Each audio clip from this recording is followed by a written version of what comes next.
Boa noite, mais uma aula nossa aqui de sistemas de refrigeração. Na aula de hoje eu vou continuar com vocês o nosso tema de análise de ciclos ideais e reais para um sistema de refrigeração. E também, após esse exercício aqui que eu vou fazer com vocês, vai ter a matéria sobre refrigeração em cascata ou refrigeração em múltiplos estágios. Vamos lá, dar uma relembrada com vocês. Quando a gente vai fazer uma análise da nossa segunda lei da termodinâmica, num ciclo de refrigeração, a gente está fazendo uma análise da exergia de um sistema. Eu quero determinar, através dessa análise da segunda lei, quais os componentes que eu vou conseguir a melhor performance, a melhor eficiência, que eu consigo melhorar alguma coisa ali. Eu posso ter uma noção, então, o condensador ele está trabalhando bem, mas o evaporador está trabalhando mal. A partir disso, a gente consegue modificar algum fator do projeto para que se possa adequar. Então, a gente vai identificar quais são os locais que têm a maior destruição de energia, ou também isso a gente chama de exergia, e os componentes que têm a menor exergia, os que têm as maiores e as menores. Tem a ver totalmente com eficiência, isso aqui. Se a gente determina esse valor, nós conseguimos ter uma noção da eficiência. A gente vai determinar isso diretamente de um balanço de energia pela cálculo da entropia. Então, a gente tem aqui a temperatura e a geração de entropia no componente que a gente está analisando. Então, isso aqui é a nossa energia destruída, ou a exergia. Aí, a gente vai ter que fazer uma análise para cada elemento do nosso refrigerador. Para o compressor, para o evaporador, para a válvula de expansão, para o condensador. E cada um desses pontos nós temos uma equação diferente. Como vocês conseguem ver aqui, eu tenho aqui, ó, destruição de energia para o processo 1, 2. Entre 1 e 2, nós temos o compressor. Então, vamos pegar a temperatura vezes a geração de entropia entre 1 e 2. Se eu for substituir isso aqui, ó, como que eu vou ter? É o fluxo de massa que está ali naquele ponto, vezes a temperatura, S2 menos S1. Desse ponto, menos desse ponto. E se eu fizer cálculo da minha eficiência segundo a segunda lei da termodinâmica, então esse eta2, eu vou pegar qual que é a minha exergia, que é a energia que é recuperada sobre a energia que é fornecida. Então, eu vou fazer um cálculo através da minha energia de uma máquina reversível, e se vocês lembram bem, deixa eu perguntar para alguém. Hugo, o que é uma máquina reversível? Qual que é a característica principal dela?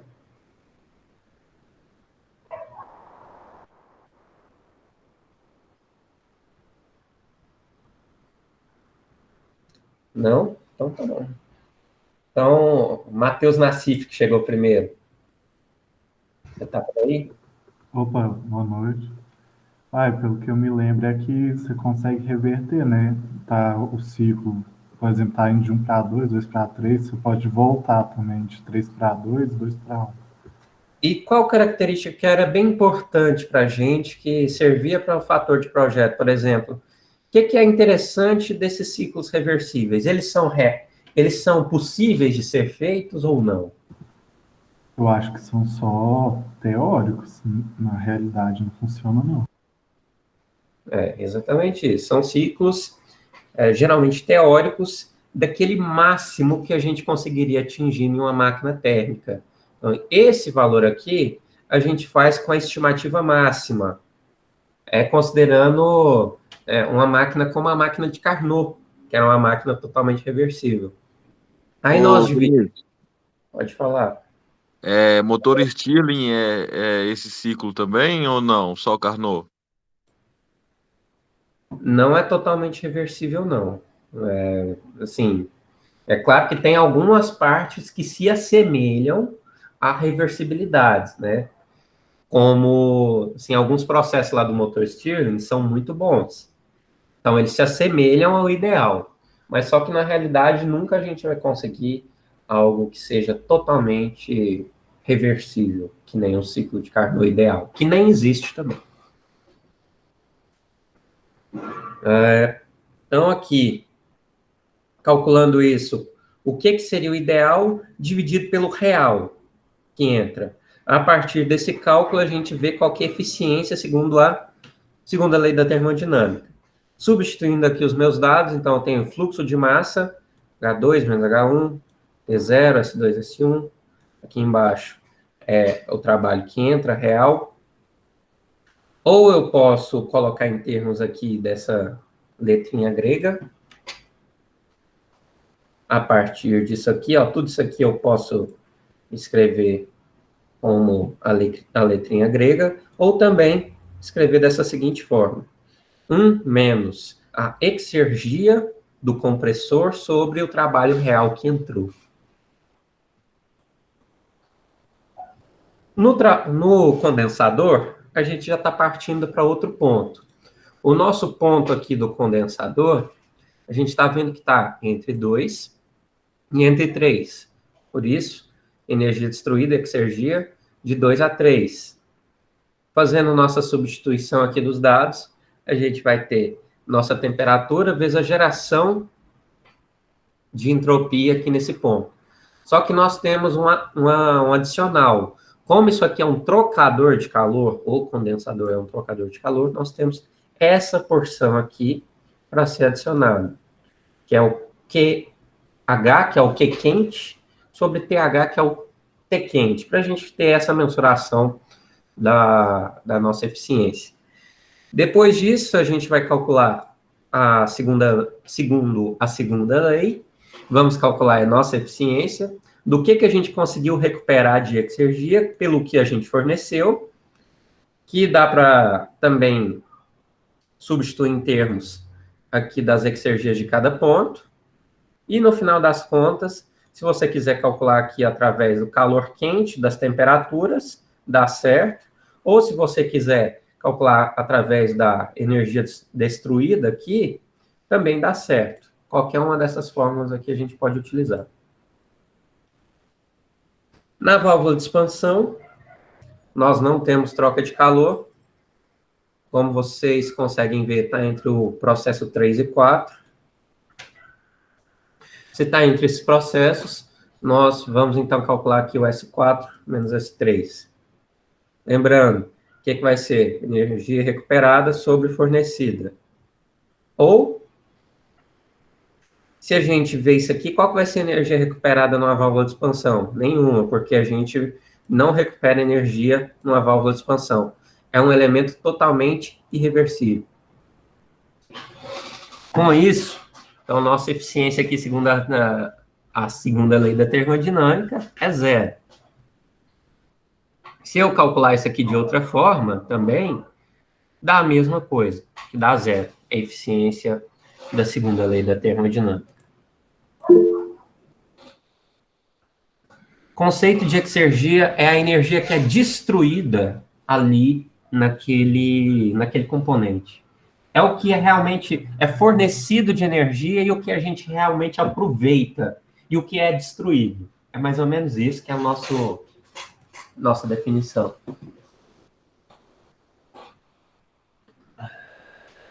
Temos aqui o evaporador. O evaporador é um trocador de calor. Se é um trocador de calor, nós temos essa parcela aqui, devido ao calor da fonte fria e à temperatura da fonte fria. O L pode ser aquele nosso F também, mesma coisa. Está entre os pontos 4 e 1. Então, temos aqui. Temos as formas de calcular a eficiência dele da segunda lei da termodinâmica. Isso aqui é o mais comum da gente utilizar, ou se você tiver já os valores pegos aqui da tabela termodinâmica, também dá certo, para a gente calcular tudo isso aí. Beleza. Esse XQL, L é da fonte fria. Quer dizer, energia destruída do referente ao calor da fonte fria. Isso eu vou falar aqui equivalente à minha potência que vai ser produzida por uma máquina de Carnot. Isso aqui então é o ideal. A máquina térmica reversível, a gente utilizaria essa fórmula aqui, ó. Então vejam que é de acordo com as temperaturas da fonte quente e da fonte fria. E a nossa destruição total de energia, ou seja, se eu quiser somar do evaporador, mais o compressor, mais o condensador, mais a válvula de expansão, eu teria a destruição total da exergia, que seria somar todos aqueles processos, todas aquelas equações lá.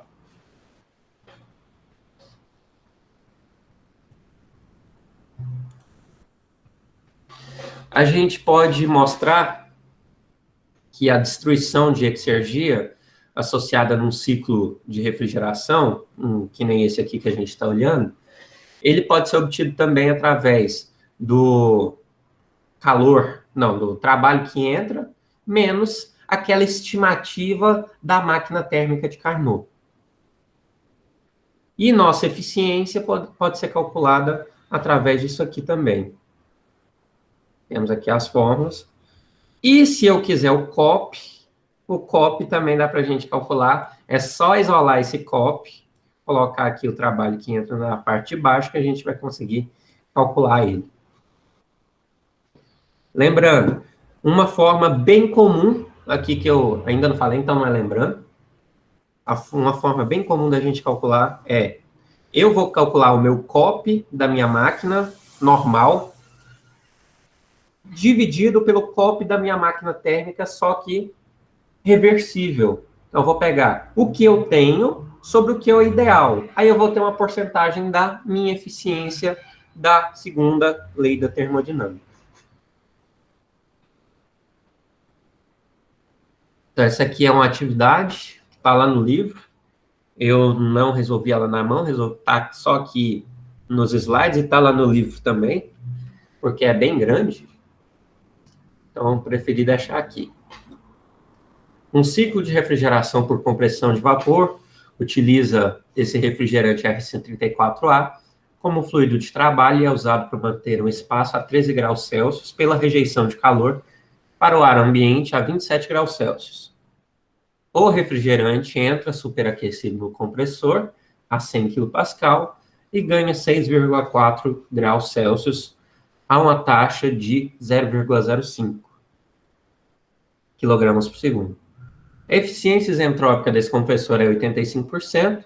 O refrigerante sai do condensador a 39,4 graus como líquido saturado. Determine qual que é a taxa de resfriamento prevista e o COP do sistema, a exergia destruída em cada componente, a potência mínima de entrada e a eficiência da segunda lei do ciclo e a taxa total de destruição. Coisa interessante aqui é que a gente fala que ganha 6,4 graus quando ele passa aqui no compressor. Isso aqui é interessante para a gente levar em consideração. Temos essa eficiência que a gente vai também levar em conta. Todos os outros pontos aqui estão determinados. Então, está falando aqui, ó, ele sai do condensador nessa temperatura. Qual o estado líquido saturado? Então, a partir disso, a gente consegue pegar quais são os nossos dados lá na tabela termodinâmica.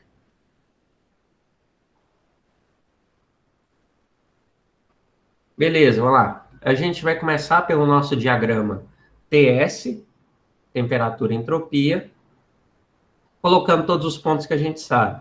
Então, foi dado para a gente quais eram a pressão de baixo aqui foi dada.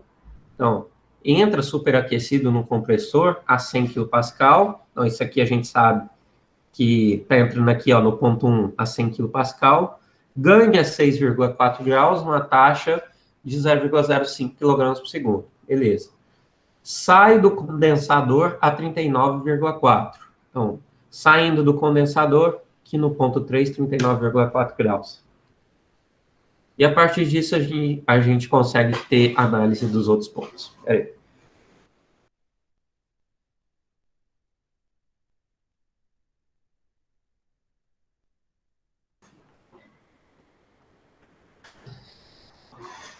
Vamos lá.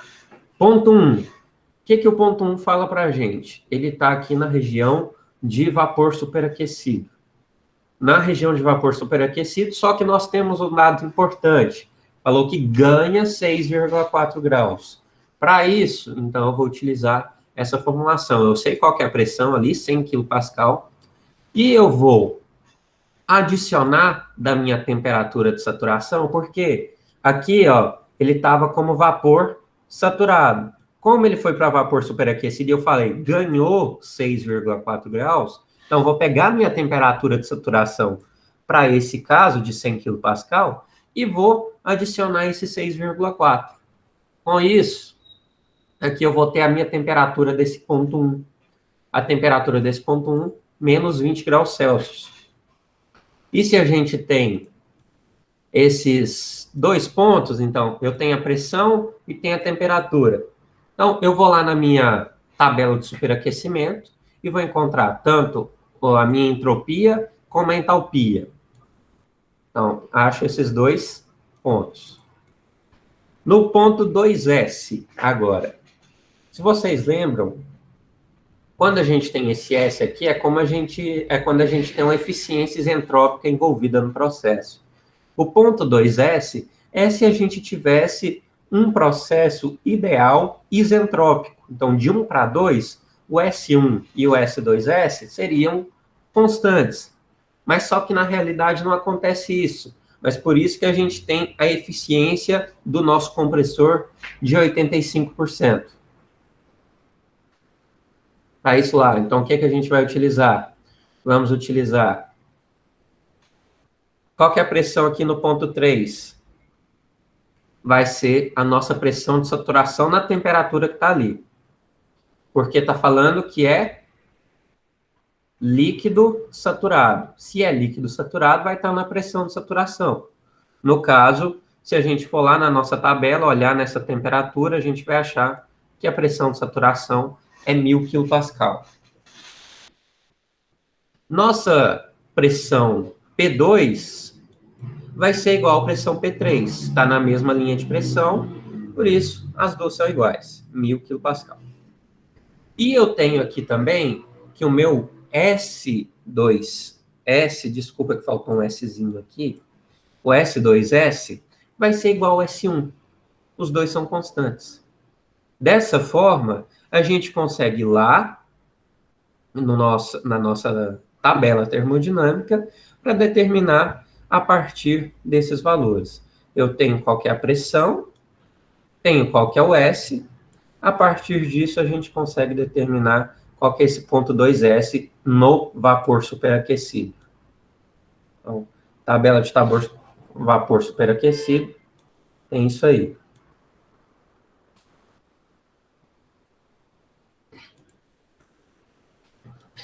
Ponto 3, agora. Nosso ponto 3, estamos analisando líquido saturado. Líquido saturado, nós já descobrimos qual que era a pressão, que era 1000 kPa. O X, que é o título, é 0 porque é líquido saturado. Se for líquido é 0, se for vapor saturado é 1, e se estiver no meio dos dois é uma mistura.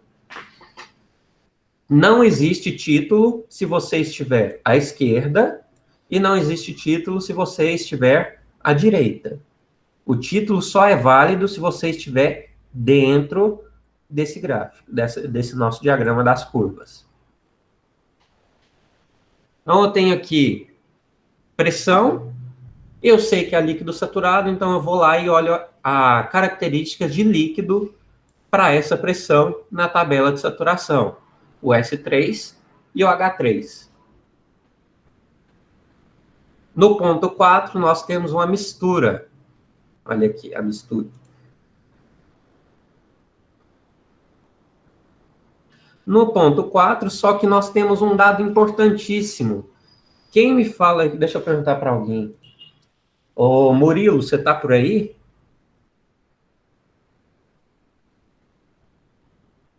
Eu tô. Murilo, você, por um acaso, você lembra por que a gente utiliza essa relação aqui das entalpias que podem ser consideradas constantes nesse processo de 3 até 4? Não estou falando da entropia, estou falando da entalpia, que é esse H. Você tem alguma noção do que a gente tem aqui de 3 para 4? Lembrando que o sistema é formado pelo compressor, o evaporador, o condensador e a válvula de expansão.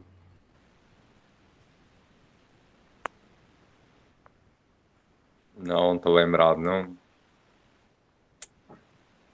Alguém?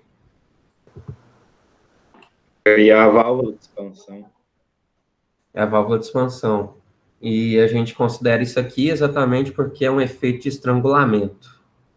Se tem um efeito de estrangulamento, nosso H4 e H3 vão ser iguais. Esses valores. Beleza. Então, eu tenho aqui a minha pressão P4 também, 100 kPa, é a pressão inferior. Tenho que o H4 é igual a H3, por isso nós já tínhamos o nosso H3 aqui.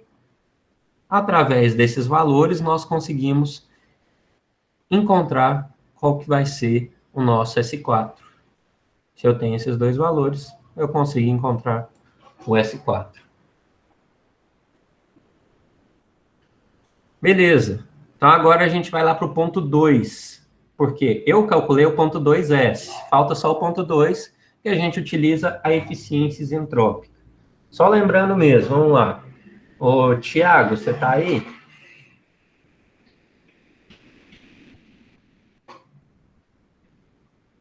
Não. Yuri, você está aí?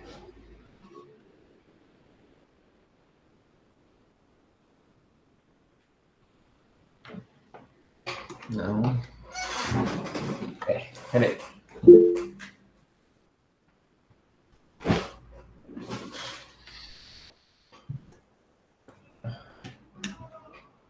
Ok.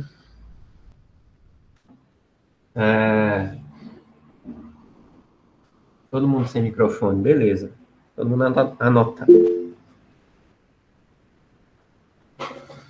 Beleza, gente, beleza. Vamos lá.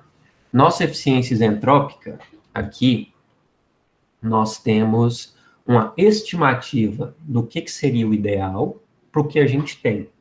Então, o caso isentrópico é esse caso 2S, é esse ponto aqui. Seria se a gente tivesse uma turbina isentrópica. Mas, ou um compressor isentrópico. No caso, nós não temos. O que nós temos é o ponto 2. Tem uma certa troca de calor aqui.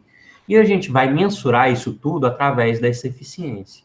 Então, essa é a função dela, para a gente ver o quão distante nós estamos de um sistema ideal. Foi dado no exercício, nossa eficiência é 85%.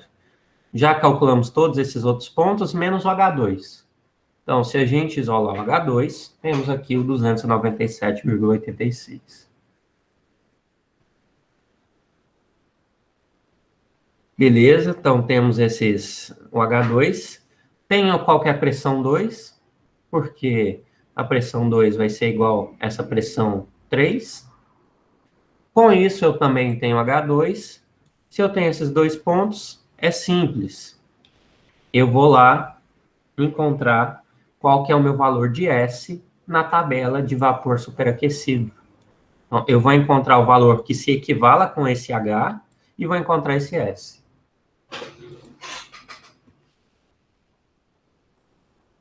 Beleza.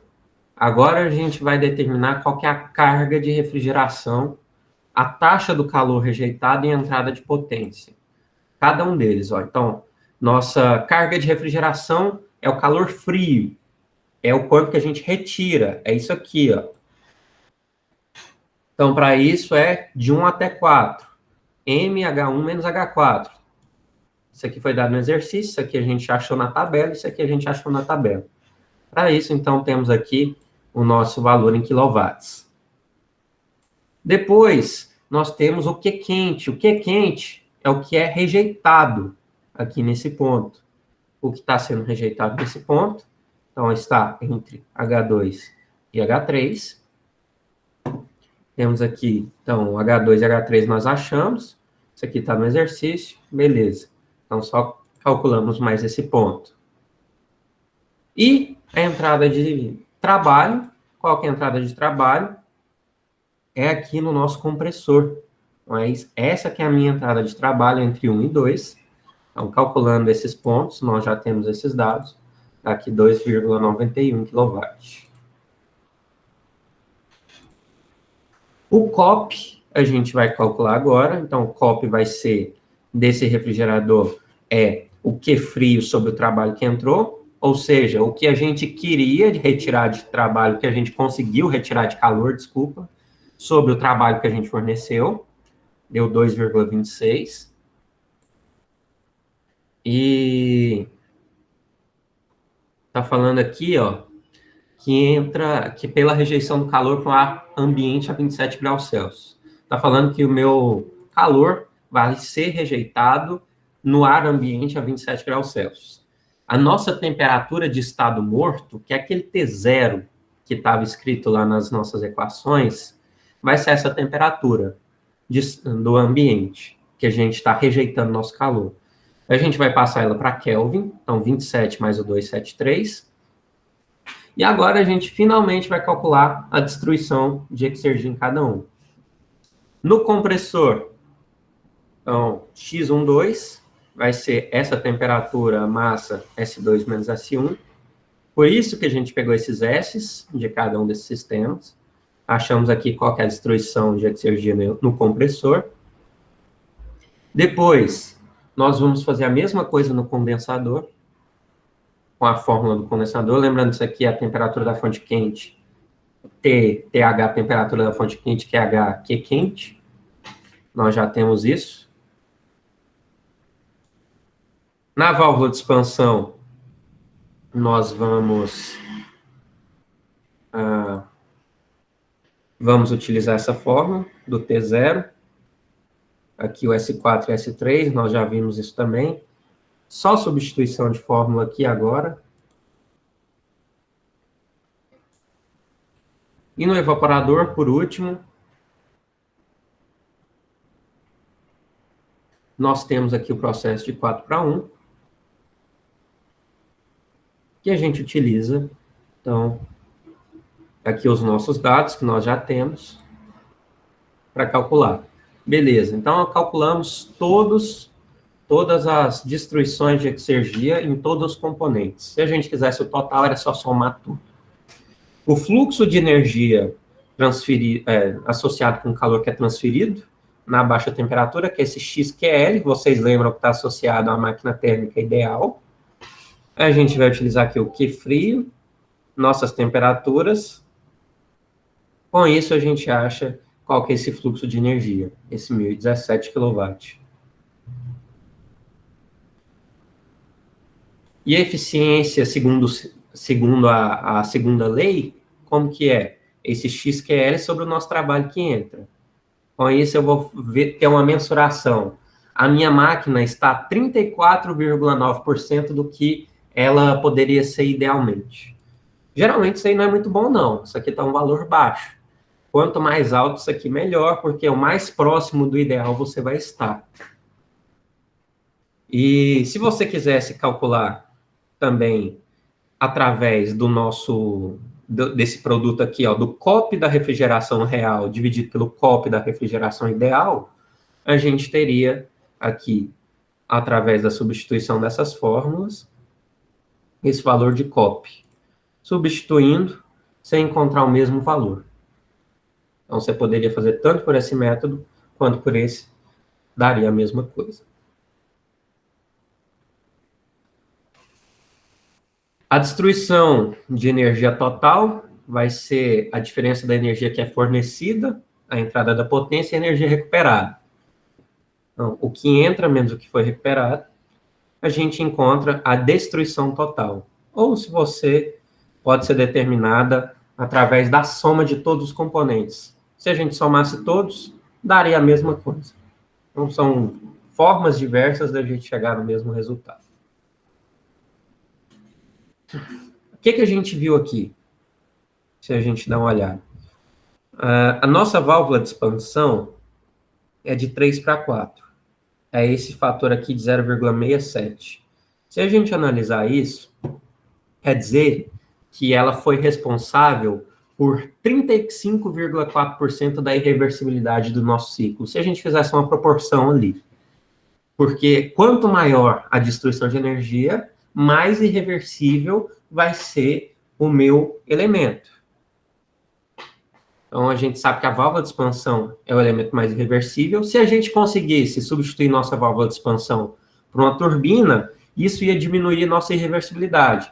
Só que também ia diminuir a entrada de potência. Só que isso aí vai ser muito complicado na prática. Não é viável e pode ser caro também. O que a gente tira disso tudo? O que a gente analisou disso tudo? A gente sabe que um acréscimo de temperatura na evaporação e um decréscimo, uma diminuição da temperatura da condensação vai provocar também uma diminuição da destruição da exergia. E se diminui a destruição, quer dizer que a gente tem um elemento mais eficiente. Então, a gente vê aqui que dá para modificar alguns pontos do nosso sistema, aumentando a eficiência dele, através de aumentar e diminuir alguma temperatura de algum ponto. Beleza, bora lá para o nosso segundo tema de hoje. A gente acabou aqui os ciclos reais e ideais, a gente agora vai para um ciclo em múltiplo estágio.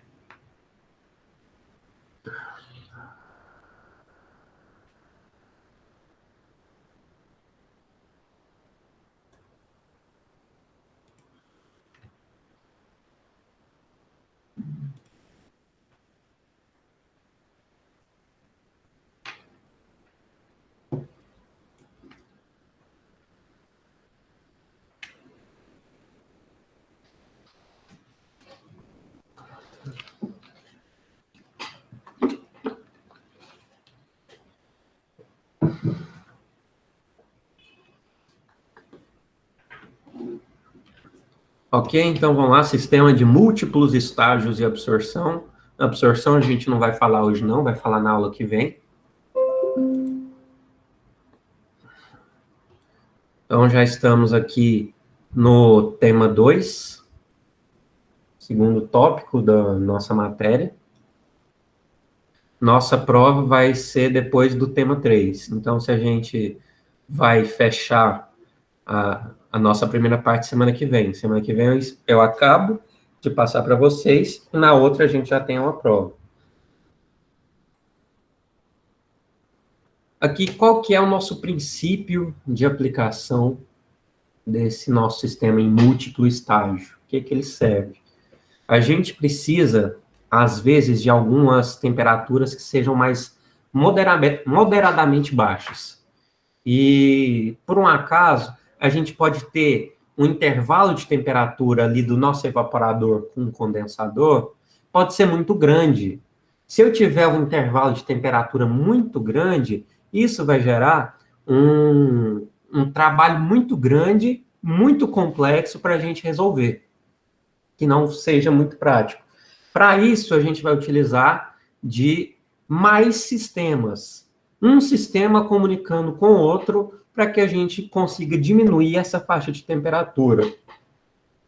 Se a gente tiver uma grande diferença de temperatura ali do nosso evaporador para o nosso condensador, a gente também vai ter uma grande diferença de pressão ali no nosso equipamento, e com isso eu vou ter um desempenho ruim do meu compressor, porque você vai ter que trabalhar com uma faixa de pressão bem grande também. Como que eu vou lidar com isso? Eu vou executar meu processo de refrigeração em alguns estágios. Então, eu posso ter mais de um ciclo em um refrigerador. Se eu tiver mais de um ciclo, então um pode comunicar com o outro e pegar ali os melhores fatores de um e de outro para que isso aconteça da melhor forma possível. Eu chamo esse ciclo de refrigeração de ciclo de refrigeração em cascata.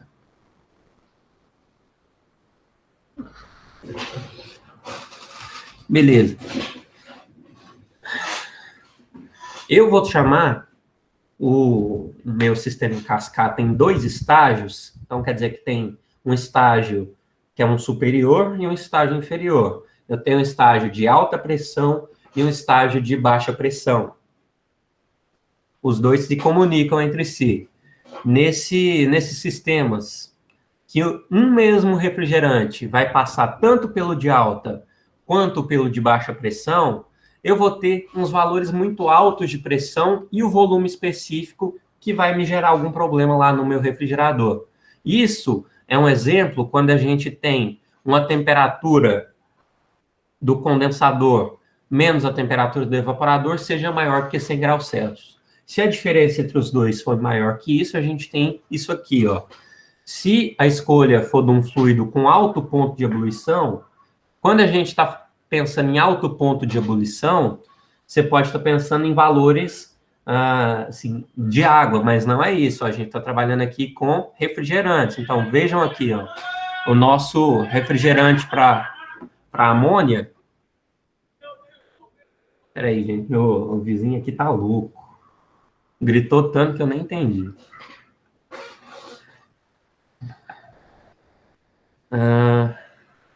Então, aqui a gente tem a amônia. Um exemplo que a temperatura de ebulição dele é menos 33 graus Celsius. Então, já é bem diferente da água. A gente não tem que ter aqueles valores de água em mente, não. A gente está trabalhando com refrigerantes. E se a gente trabalha com temperaturas muito baixas, a pressão vai ficar muito abaixo da pressão atmosférica. E se vai ficar muito abaixo da pressão atmosférica, é como se eu estivesse sugando. Se eu estivesse sugando alguma coisa, então você tem a possibilidade de entrar infiltrações no seu sistema.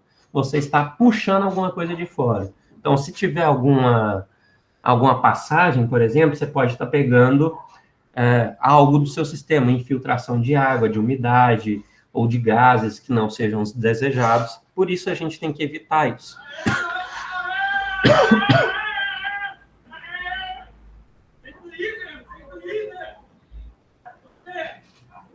Peraí, gente. Que isso, Vinícius? O vizinho é doidão.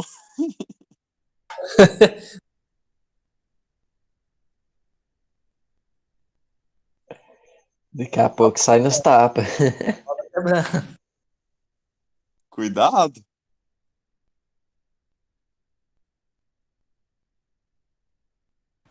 Gente, não, assim, não vou zoar porque vai que é problema mesmo. Nossa. Oh, todo dia é isso. Vamos lá. Um exemplo para que a gente tem disso aí é a amônia. A amônia tem um ponto de ebulição baixo, aqui esse ponto de menos 33, e ela trabalha no evaporador a menos 50. Com isso, a pressão vai ficar 4,81 kPa, que é abaixo da pressão atmosférica, que é 101, se vocês lembram. Então, se ele ficar abaixo, quer dizer que tem a possibilidade da infiltração. Agora, se a escolha for de um fluido com um ponto de ebulição baixo e a pressão do evaporador vai ser adequada, só que a pressão no condensador vai ser muito alta. Aí a gente vai ter que ter um reforço estrutural nessas paredes para a gente aguentar isso. Então, a gente tem problemas de segurança. Se você aumenta a pressão ali no condensador, você vai ter que reforçar o seu sistema. Um exemplo disso é o refrigerante R744, que é o dióxido de carbono. Tem um ponto de ebulição de menos 78,5, então vejam que é bem menor do que a amônia. Trabalha a menos 50 no evaporador e a pressão vai ser de 682. Então vejam que a pressão foi muito maior do que a pressão que a gente tinha apresentado lá naquele outro caso. Para isso, a gente tem que reforçar o nosso sistema. E se vocês verem, essa pressão é muito alta, acima até do ponto crítico. Então, vocês lembram que a gente não pode trabalhar desse jeito. O ponto crítico é o nosso limite. Então, isso aqui não é viável.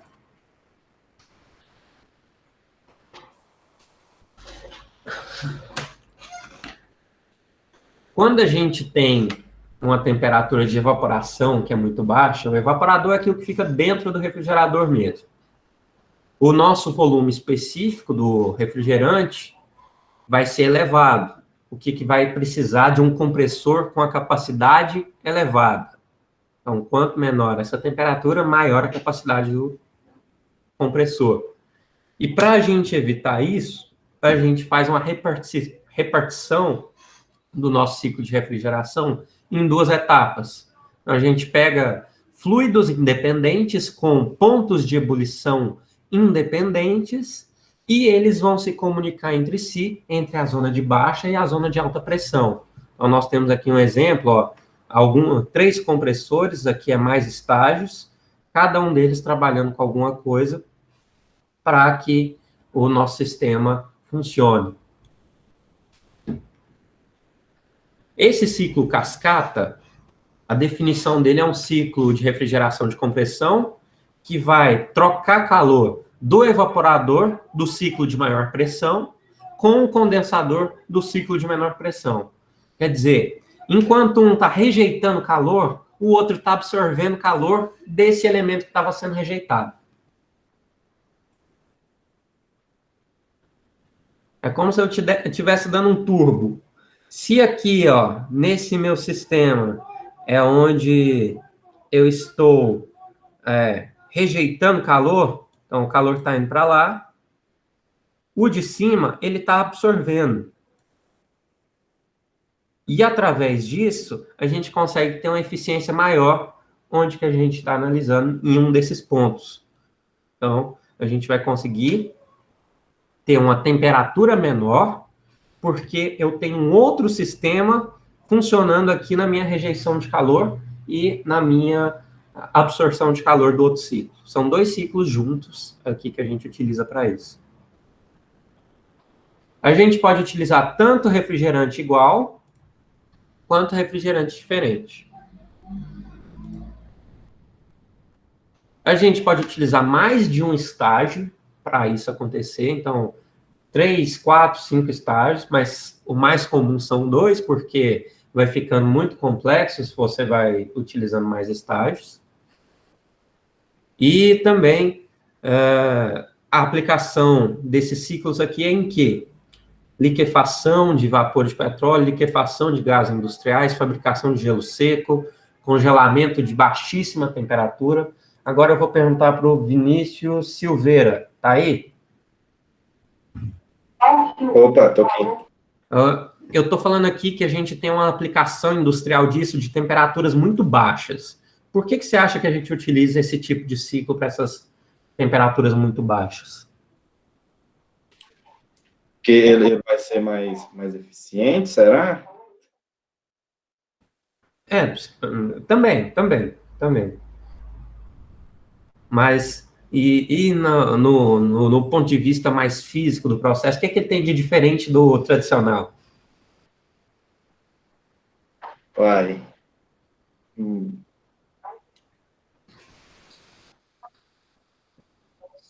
sei, ele vai conseguir. Eu não sei, eu consigo pensar agora só nessa questão, tipo, de ele vai ser mais eficiente mesmo. Não, que ele vai ser mais eficiente, vai. Mas é só porque ele tem 2 ciclos em um. A gente tem 2 ciclos trabalhando para um propósito apenas. Então, por isso, a gente tem duas pessoas trabalhando no mesmo propósito. Gente, meu nariz está ruim aqui, deixa eu ali no banheiro e já vou.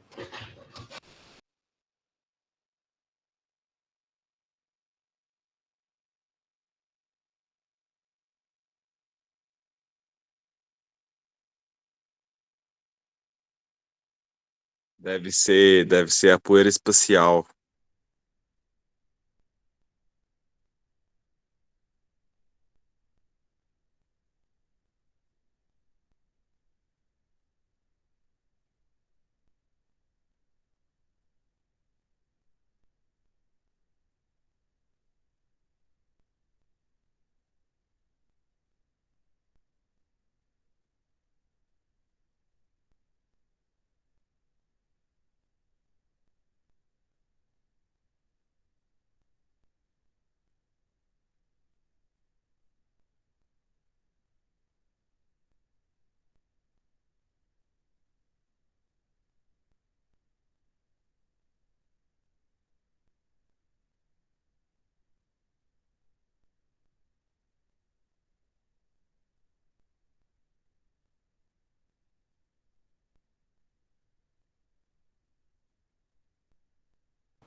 Vocês perderam os gritos aqui.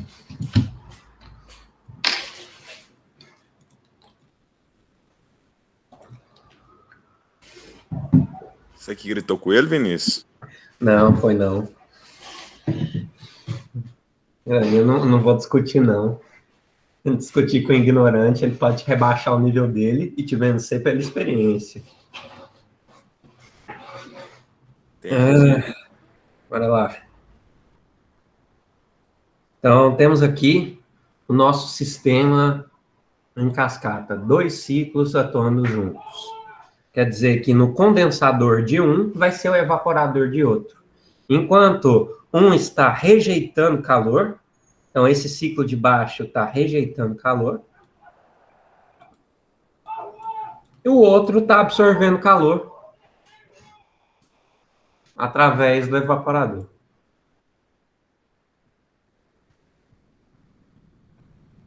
Gente, tá difícil aqui. O negócio, o cara não cala a boca. Acho que faltou remédio.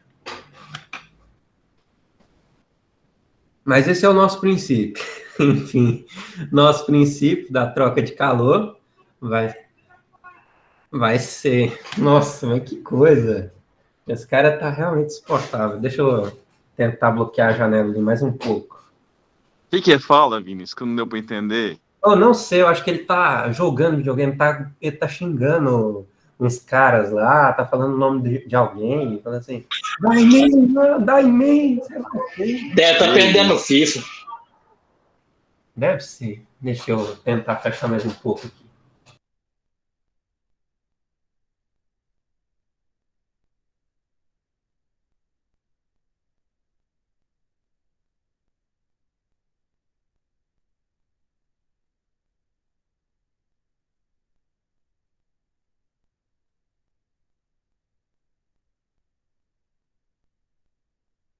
Vamos ver se vai resolver.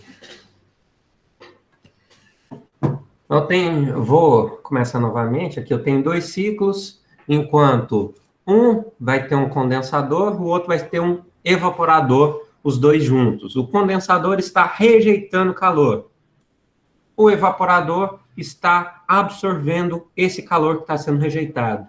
Então, quer dizer que você está melhorando esse processo para você refrigerar da melhor forma possível esse espaço frio aqui. Então, as temperaturas mais frias conseguimos aqui. E se a gente precisar de uma bomba de calor, as temperaturas mais quentes vai ser nesse outro ponto. Então, vamos ver aqui o comportamento do nosso diagrama. Do ponto 1 para 2, nós temos o compressor, então, elevação de pressão, de 1 para 2. Depois, de 2 para 3, a gente está passando no condensador. No condensador, estamos rejeitando calor. Então, de 2 para 3 está aqui. Só que ele está junto com o nosso evaporador também. Então, o evaporador costuma estar nessa mesma linha. A gente pode considerar que está nessa mesma linha. Os dois estão trabalhando junto, estão trocando calor aqui. De 3 para 4, nossa válvula de expansão.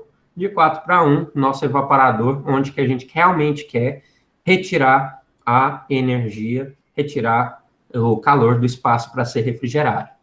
Depois disso, nós temos aqui, ó, processo de 5 para 6, compressor novamente. De 6 para 7, nós temos o condensador. De 7 para 8, a válvula de expansão. E de 8 até o 5, nós temos essa troca de calor que acontece do evaporador e do condensador. Olhem aqui, o que a gente faz nesse nosso sistema? Nós diminuímos o trabalho do compressor. Então, isso aqui é uma diminuição do trabalho do compressor. E aumentamos um pouco a nossa capacidade de refrigeração a partir disso aqui.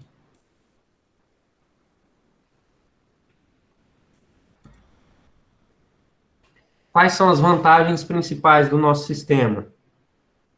Cada sistema em cascata ele vai utilizar um refrigerante distinto para distintas temperaturas. Então, a gente pode utilizar um tipo de refrigerante para cada ciclo. Mas só que se você quiser utilizar o mesmo refrigerante, também funciona. pastilha de Peltier. Pastilha de Peltier eu acho que eu já escutei falar nela, mas não é exatamente assim. É basicamente um trocador de calor. Aqui. Trocador de calor, então você sai da fonte quente e vai para a fonte fria. A gente pode ter uma mistura ali ou não. A gente quer também evitar a migração do óleo de um compressor para o óleo do outro. Dessa forma aqui, se a gente utilizar refrigerantes diferentes, a gente consegue. Porque os dois sistemas vão ser praticamente isolados, vai ter só um trocador de calor aqui nesse ponto. Com esse trocador de calor, não precisa ter o contato direto. Então, a gente não vai ter interferência de um ciclo no outro. Se a gente considerar que essa parte do nosso trocador de calor aqui, ó, vai estar bem isolada e que as variações de energia cinética e potencial vão ser desprezíveis, a nossa transferência de calor vai ser igual da parte de baixo para a parte de cima. Então, igualando esses dois dados, então aqui, ó, MA é a massa do ciclo de cima. MB é a massa do ciclo de baixo. Então, a gente iguala esses dois processos. Lembrem aqui, ó, um está trabalhando entre 8 e 5. O outro, aqui, ó, 8 e 5. Beleza. O outro, a gente tem aqui também o nosso cálculo do que a gente está querendo. 2 e 3, a gente está rejeitando de calor. Então, a gente rejeita o calor entre esses pontos. Nosso COP desse sistema vai ficar essa equação aqui, que a gente vai utilizar nos exercícios. Depois eu vou colocar todos esses slides lá para vocês, para ter noção de todas essas equações, mas é claro que nos exercícios eu sempre copio as equações. Nesse sistema em cascata que está mostrando aqui na nossa figura, a gente tem os refrigerantes são iguais. Só que isso não vai ser necessário, né? A gente sabe que os refrigerantes podem ser diferentes. Mas se por um acaso os refrigerantes forem diferentes, as características aqui e o formato desse diagrama vai ser diferente também, vai ser independente um do outro. Então, a pressão de um vai ser diferente da pressão do outro. É como se a gente tivesse mais um caso desse aqui, ó, onde que a pressão de um não vai ser muito parecida com a pressão do outro. Agora, finalmente, vamos começar os exemplos. Tem aqui o exemplo 1. Considere um sistema de refrigeração em cascata de 2 estágios entre os limites de pressão de 0,8 MPa e 0,14. Então, a nossa menor pressão e maior pressão. Cada estágio opera em um ciclo de refrigeração ideal por compressão de vapor com refrigerante R134A como fluido de trabalho. A rejeição do calor do fluido do ciclo inferior para o ciclo superior ocorre num trocador de calor de contracorrente, quer dizer, enquanto um está entrando, o outro está saindo. As correntes são cruzadas. Um entra por aqui e o outro entra por aqui. Beleza? No qual ambos os fluxos entram a 0,32 MPa. Na prática, o fluido de trabalho do ciclo inferior está a uma pressão e temperatura mais alta no trocador de calor. Isso na prática, mas aqui a gente vai considerar que é igual. Se a vazão mássica do refrigerante for 0,05 kg por segundo, determine qual que é a vazão mássica do refrigerante no interior do ciclo, querendo saber qual que é a vazão aqui. A taxa de remoção de calor no espaço refrigerado é essa taxa aqui. Entrada de potência no compressor, que eu vou ter que somar essa entrada de potência e essa entrada de potência, e o coeficiente de performance do nosso refrigerador.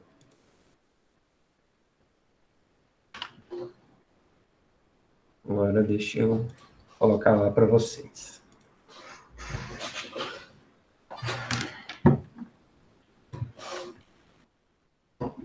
Copiem, gente. Vai ter um exercício para vocês fazerem, que eu vou mudar só os valores. Não sei se é desse ou do outro, mas copiem.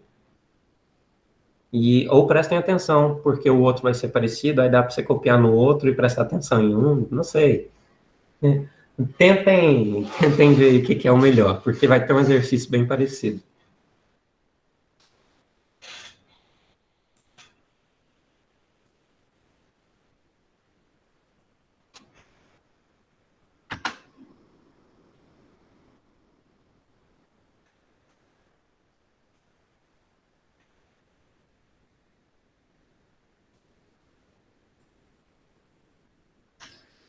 Ok, bora lá para o nosso primeiro exemplo sobre esse ciclo em cascata de refrigeração. Nós temos alguns dados, a maioria dos dados já estão no exercício para a gente só tem que interpretá-los, não precisamos ir nas tabelas termodinâmicas.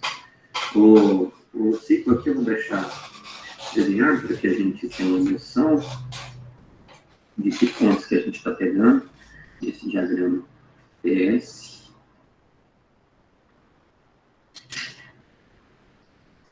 Lembrando que são 2 estágios aqui.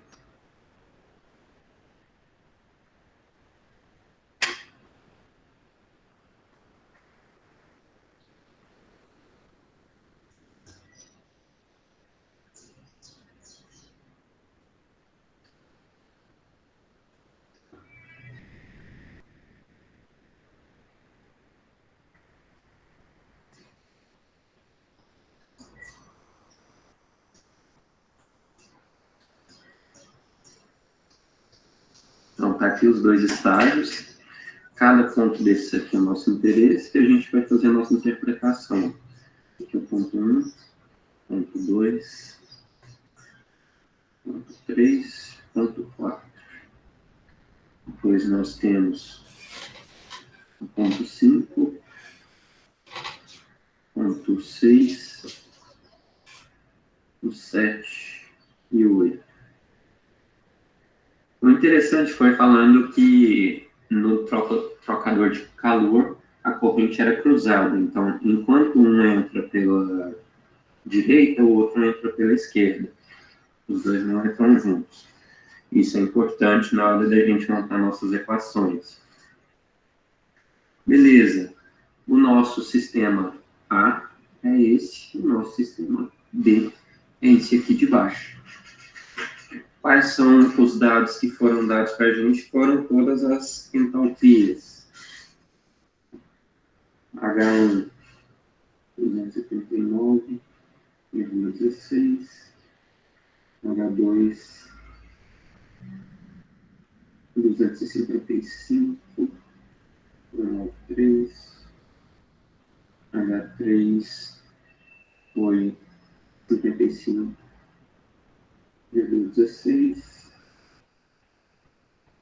H4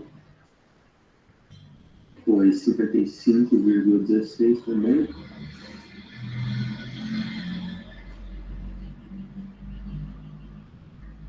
Beleza. Essa aqui foi do nosso ciclo B. Agora do nosso ciclo A vai ser H5. No caso, 251,88. No H6 é 270,92. H7, 95,47. E o H8 vai ser igual ao H7.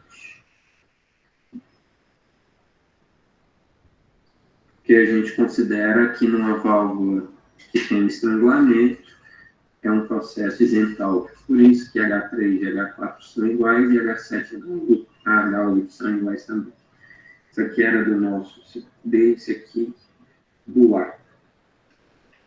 Beleza. Então, nós temos 2 massas associadas. Nessa aqui a gente tem uma vazão de massa A. Nessa aqui, uma vazão de massa B, que corre pelo sistema, já que eles são aqui independentes. Beleza. Com isso, a gente vai ter que fazer um balanço de energia para esse trocador de calor. Na letra A, é o que a gente vai fazer.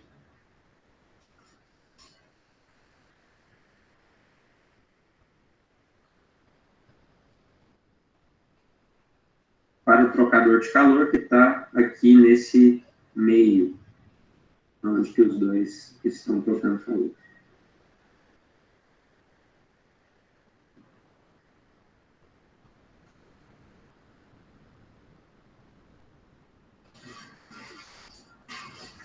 Beleza, com isso aí,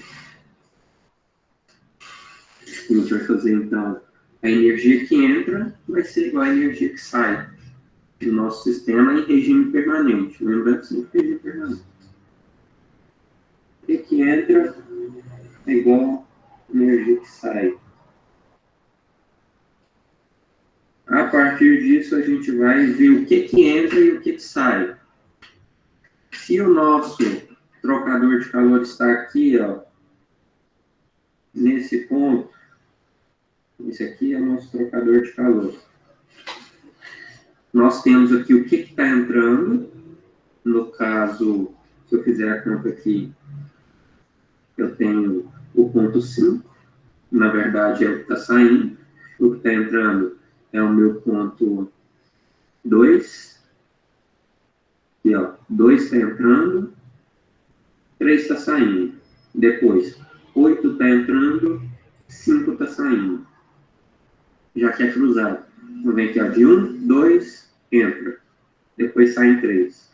E esse aqui entra por 5, sai, na verdade, entra por 8, sai por 5, que é o contrário. É isso aí. Beleza. Então, escrevendo isso que está escrito, o que está desenhado aqui, vamos lá. O que entra vai ser a massa A vezes o H8, fluxo de massa A devido a esse ciclo, vezes a entalpia 8, porque o 8 está entrando, mas agora do outro vai ser a massa B, e o que está entrando é o nosso ponto 2, H2. Isso vai ser igual ao que está saindo. O que está saindo vai ser também massa A. O que está saindo da massa A é o 5, então H5, mais massa B. O que está saindo é o 3, H3. Ok? Beleza, com isso a gente pode passar os termos de MA para um lado e os termos de MB para o outro. A gente vai ter aqui MA vezes H8 menos MA vezes H5. Isso vai ser igual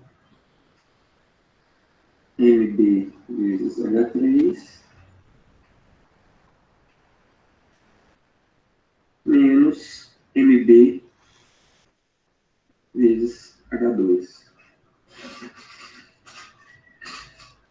Aqui ficou mais simples, é só eu simplificar um pouquinho mais aqui. O MA vai ser H8 menos H5 e o MB vai ser H3 menos H2. Com esses dados aqui, eu vou conseguir calcular a minha massa de B, que é a letra A. O que eu quero aqui é a massa nesse nosso ciclo de baixo. Substituindo esses valores, vamos lá. Massa A foi dado no exercício de 0,05 kg por segundo. Nosso H8 vai ser 95. Deixa eu ver se está certo. Deixa eu ver se eu fiz os sinais certos aqui, gente. MA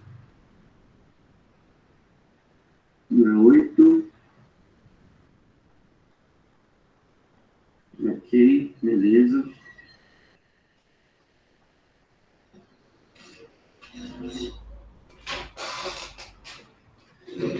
tinha acabado minha capacidade, vou colocar aqui o outro vídeo. Então, fazendo essa conta aí, H8 vai ser 95,47 menos H5, que é 251,88, vai ser nossa fluxo de massa do ciclo D, vezes H3, que é 55,16, menos o nosso H2, que é 255,93. Então, a gente vai fazer essa conta para achar a massa em B. Escrevendo isso aqui na minha calculadora.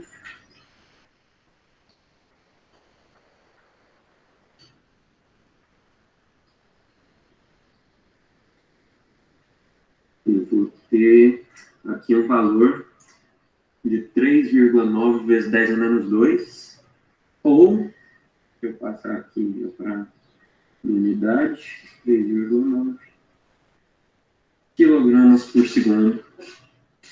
Essa aqui, nossa primeira resposta do exercício. Vamos encontrar.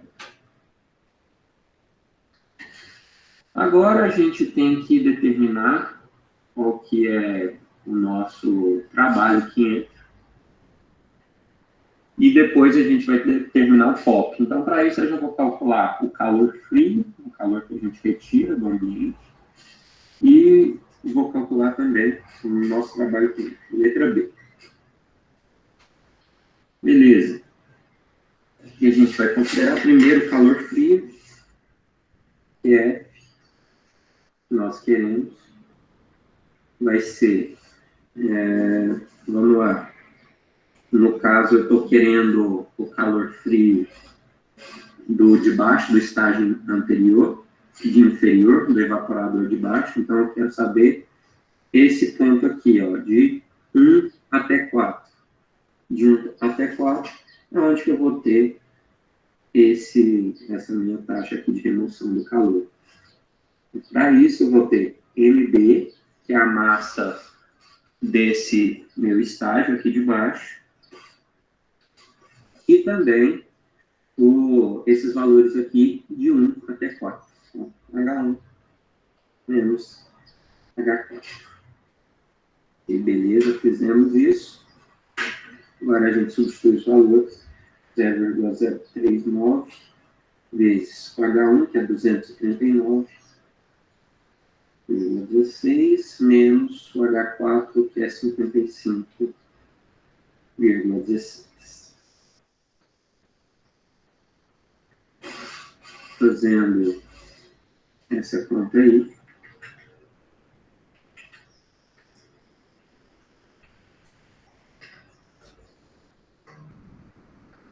a gente vai ter um valor de 7,17, 7,18 quilowatt. Já estou colocando aqui em quilowatt. Por que eu estou utilizando quilowatt? É porque eu já tenho fluxo de massa. Se eu não tivesse fluxo de massa, seria quilojoule por quilograma. Beleza? Então, agora a gente tem que calcular o calor que entra. Na verdade, o trabalho que entra.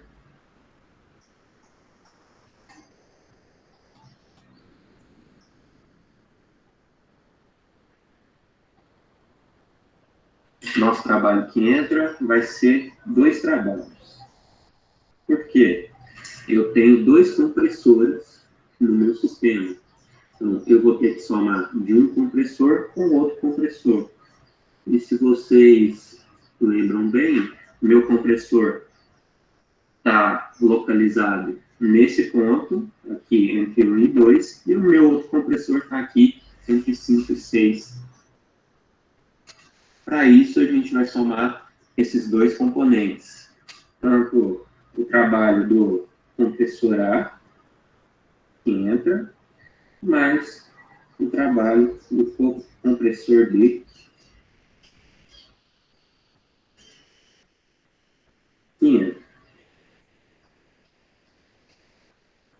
O do A, ele está entre 5 e 6. Para isso, a gente vai fazer Na, que é a massa desse sistema, H6 menos 5.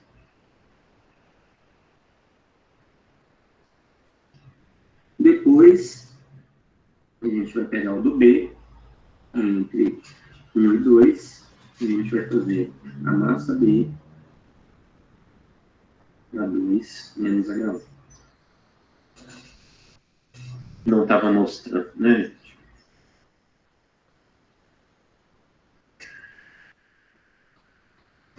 Esse aqui é o nosso equacionamento, a gente tem que fazer essa conta.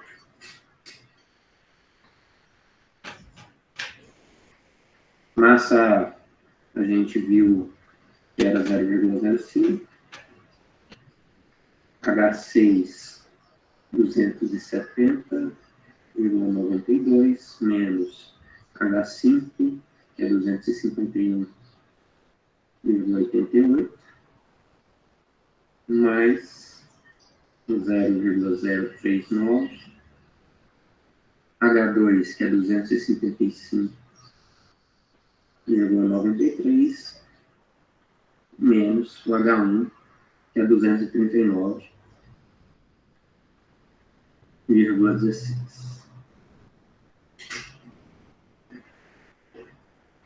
Com isso, a gente vai fazer esse cálculo.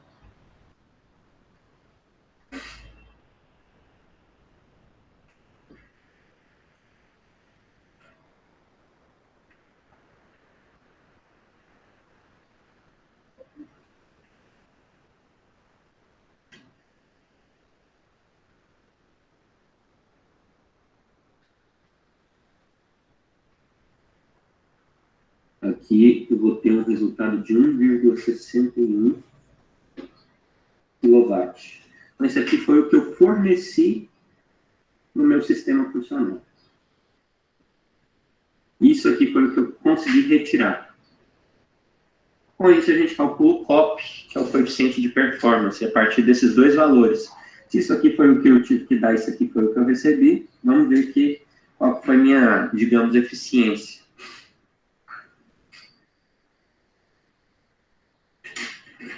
Nosso COP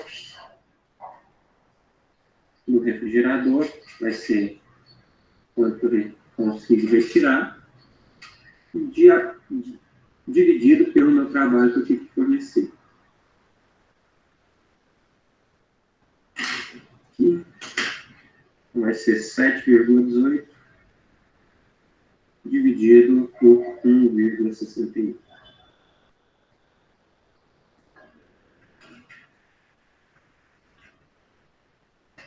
A gente vai ter um valor de 4,459. 4,46. Então, essa aqui é uma medida de eficiência da nossa performance desse refrigerador.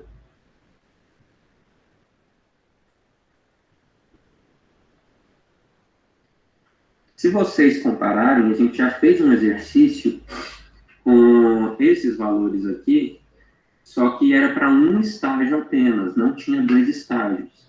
E o nosso valor que a gente achou lá no exercício, lá nas primeiras aulas que a gente fez, se não foi o primeiro exemplo, era de 3,97. Aí isso aqui mostra para a gente que quando a gente insere esses estágios a mais, nós temos uma eficiência maior também nesse nosso sistema.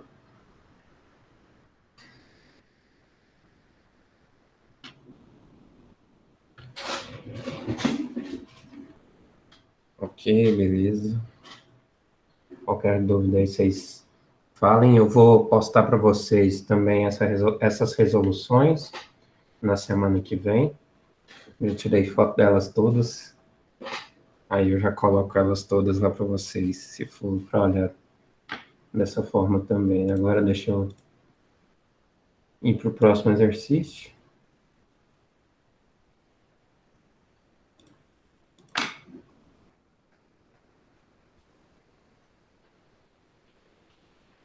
Esse aqui é o próximo exercício. Agora que eu lembrei, o exercício que vocês vão fazer é bem parecido com esse aqui. Considere um sistema de refrigeração em cascata de 2 estágios, operando entre os limites de 1,2 megapascal e 200 kPa com refrigerante R134A como fluido de trabalho. A rejeição de calor do ciclo inferior para o ciclo superior ocorre no trocador de calor contracorrente, então igual aquele que a gente tinha olhado, e adiabático, no qual a pressão do ciclo superior e inferior correspondem a 0,4 e 0,5 megapascal, respectivamente. Em ambos esses ciclos, o refrigerante é líquido saturado na saída do condensador e vapor saturado na entrada do compressor, cuja eficiência isentrópica é de 80%. Considerando uma vazão máxima do refrigerante através do seu ciclo inferior de 0,15 kg por segundo, vamos determinar qual que é a vazão máxima do refrigerante no ciclo superior, a taxa de remoção de calor do espaço refrigerado e o COP.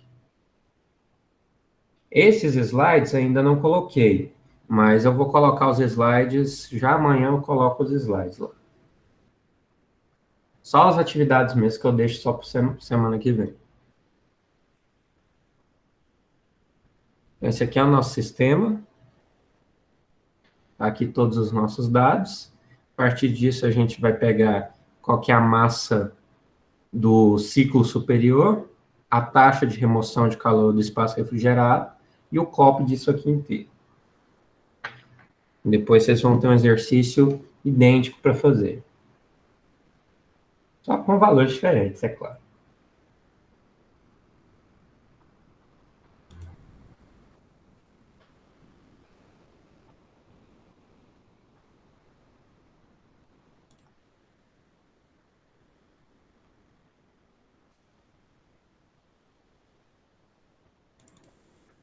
Ok, bora lá para o nosso segundo exemplo.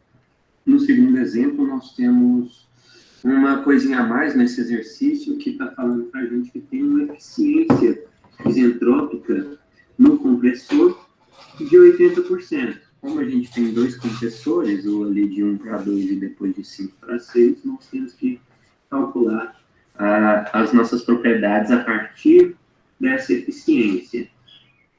Que a gente tem que determinar a vazão máxima do nosso refrigerante, no ciclo superior, então no ciclo de cima, e a taxa de remoção de calor do espaço refrigerado e o COP do refrigerador. Para isso, vamos começar desenhando o nosso diagrama TS, ele sempre nos ajuda a entender onde está cada ponto, onde que a gente olha.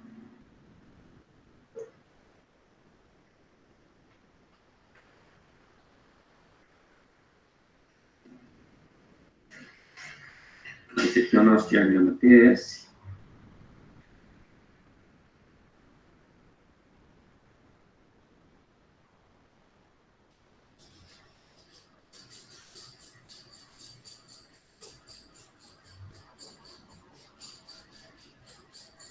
Lembrando, como a gente está trabalhando aqui com uma eficiência isentrópica, a gente tem essa curvinha aqui que a gente tem que determinar.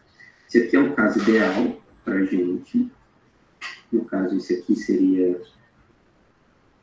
um ponto 2. E esse aqui o ponto 2S.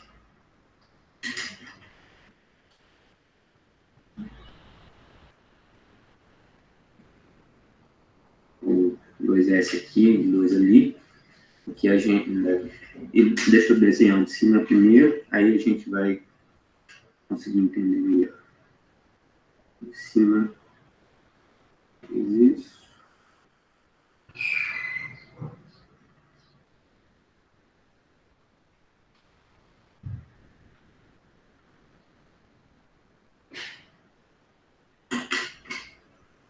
Aqui, ponto 8, ponto 7, aqui,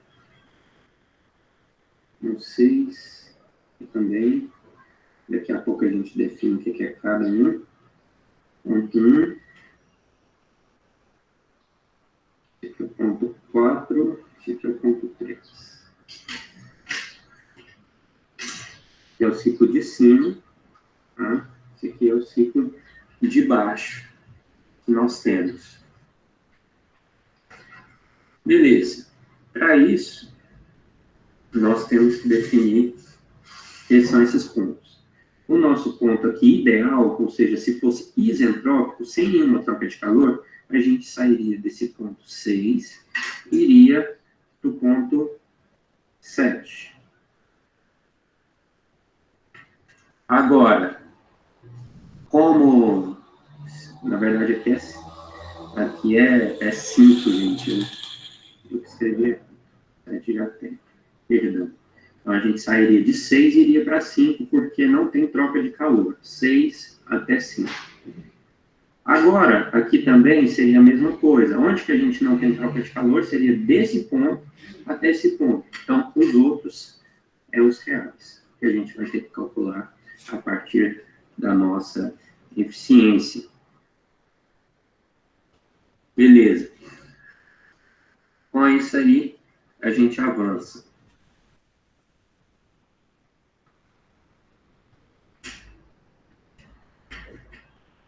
Perdão aqui, gente, eu escrevi só errado. A nossa anotação é a seguinte, né?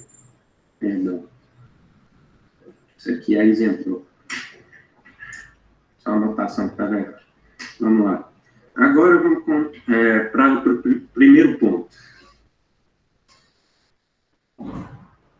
Nosso primeiro ponto, nós sabemos que está aqui, ó, ponto 1. Ponto 1, nós sabemos que é vapor saturado.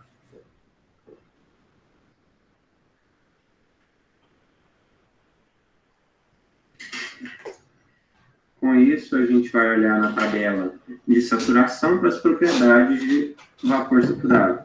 Nosso H1 vai ser o H de vapor. Para a nossa pressão aqui em 1. A pressão, no caso, é 200 kPa, 200 kPa. Se a gente olha isso lá na nossa tabela termodinâmica, que eu vou mostrar para vocês, é 244,46.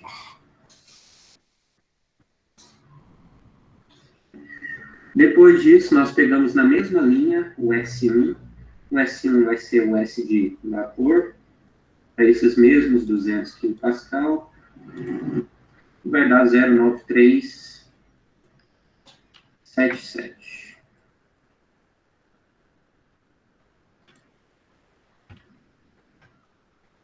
E quilograma vezes Kelvin. Beleza, ponto 1 aí foi determinado, vamos para o ponto 2.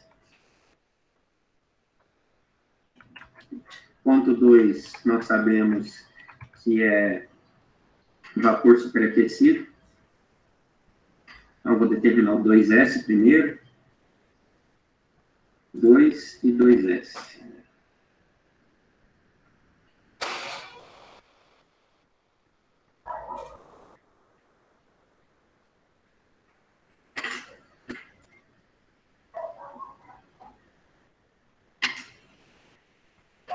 Beleza, com isso nós vamos pegar quais os dados que a gente tem.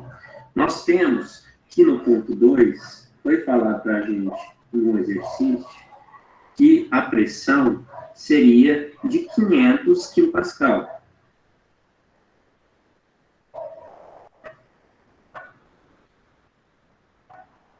E nós temos aqui, já que a gente está analisando o 2S, o S1 vai ser igual ao S2S, isentrópico.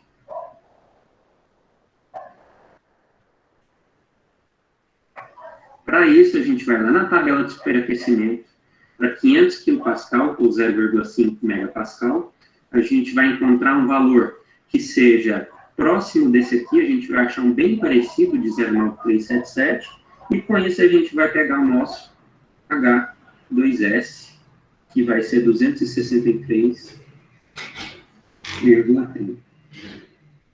Vai ser um valor bem próximo que a gente vai achar lá na tabela. Beleza? Com isso, agora a gente vai calcular o ponto 2. O ponto 2 é esse aqui, é o real. O ponto real a gente tem que utilizar através da eficiência isentrópica. Nossa eficiência isentrópica do compressor vai ser o que poderia ser o H2S seria o caso ideal sobre o que é o H2 menos o H1. Então, colocando esses valores aqui, o que a gente faz? Qual que é o nosso valor de eficiência? 80%. 0,8 dá H2S, 263,30 menos H1, que é 244,46, dividido por H2, que é o que a gente quer encontrar nisso aqui, menos H1, que é 244,46. Beleza, nós temos aí isso aí. Isolando esse nosso problema, nós queremos encontrar o H2. Vou fazer essas contas aqui e mostro para vocês. Continuando, nosso H2 aqui, depois de fazer o cálculo, deu 268,01 kJ por quilograma. Agora a gente vai para o ponto 3. Nosso ponto 3 aqui está na linha de líquido saturado.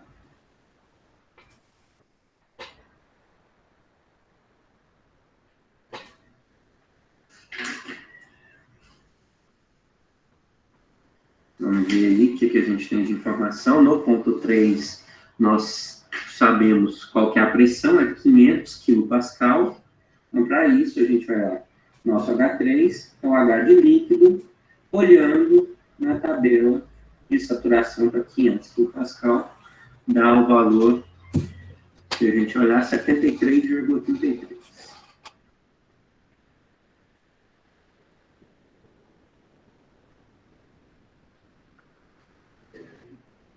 E como nós temos um estrangulamento entre 3 e 4, nós não precisamos calcular o ponto 4, que é uma mistura saturada, que a gente teria que calcular um título, porque no estrangulamento nós temos um processo isentálpico. Isentálpico, então, nosso H3 vai ser igual a H4 por conta desse estrangulamento.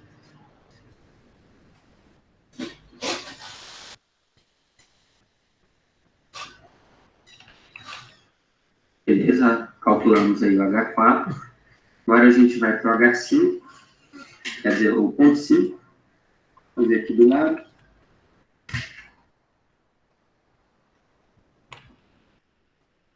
Nosso ponto 5, se vocês derem uma olhada, está aqui na minha linha de vapor saturado.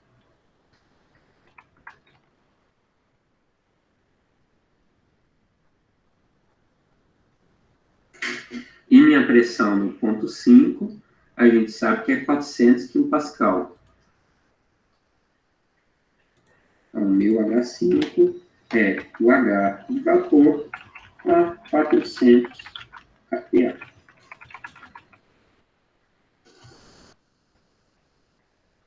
Beleza? Se a gente olhar, isso vai encontrar o valor de 255,55. E outra coisa, a gente vai olhar na mesma linha o S5 para a gente utilizar com o nosso ponto 6S. S5 vai ser o S de vapor para essa pressão de 400 kPa, vai dar 0,9269.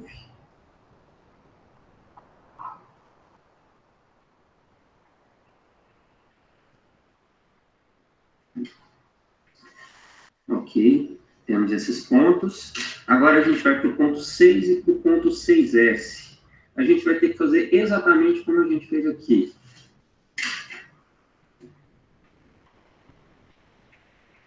Ponto 6 e 6S. O que que nós temos nesses pontos? Vapor superaquecido.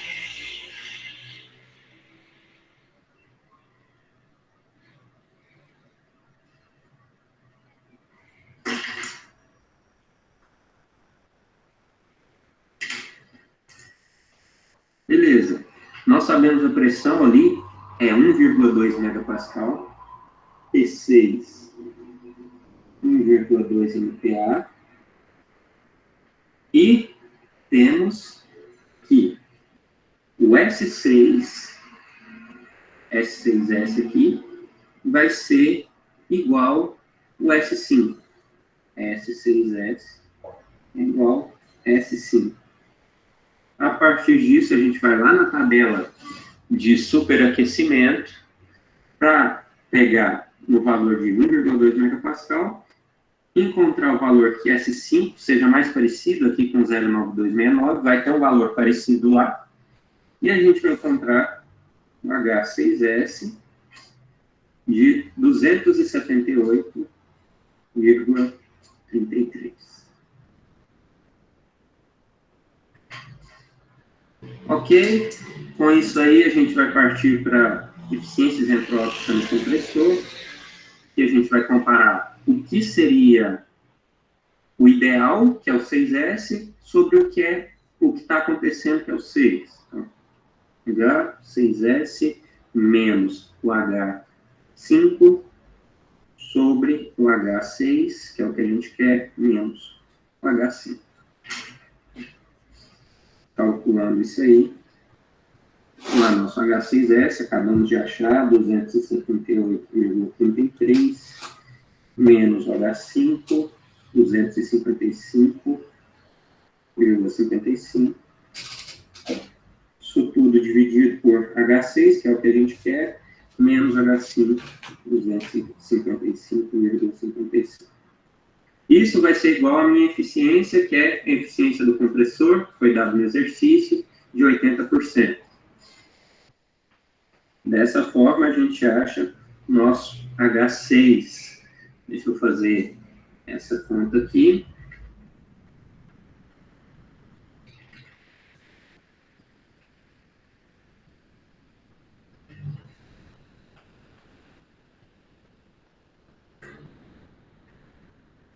A gente vai ter um valor de 284,02 kJ por quilograma. Beleza? Então, falta pouca coisa, ponto 7, ponto 8, para a gente encontrar todos os nossos pontos. Ponto 7. O que o ponto 7 mostra para a gente? Que é líquido saturado. Está na linha de líquido saturado.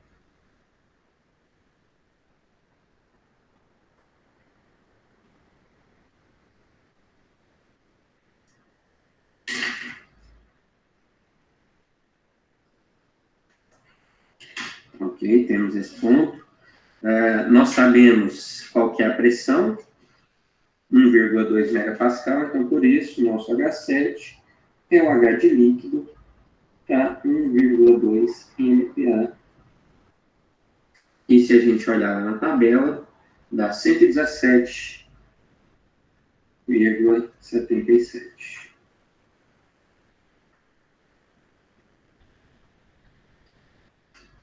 Beleza, com isso. Mais um ponto que a gente sabe é o ponto 8. O ponto 8 é a mistura saturada. Nós estamos vendo aqui o ponto 8. Mas só que é um estrangulamento também. Por isso, isso aqui tudo vai ser igual ao meu H8 por conta desse estrangulamento.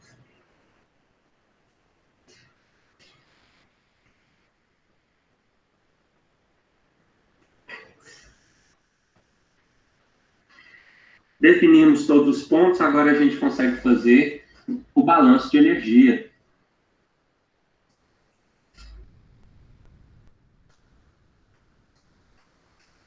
A gente faz o balanço de energia no ciclo, se vocês lembrarem, é aquela mesma fórmula que nós fizemos antes, que é o que entra e o que sai aqui do nosso trocador de calor, nesse ponto bem no meio dos dois, é a mesma coisa.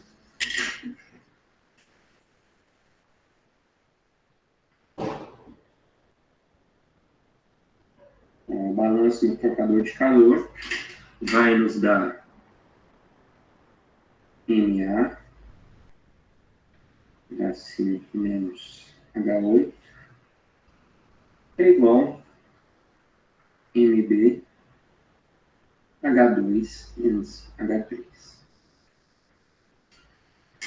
Então, vamos substituir esses dados para a gente descobrir qual que é o MA que nós queremos MA.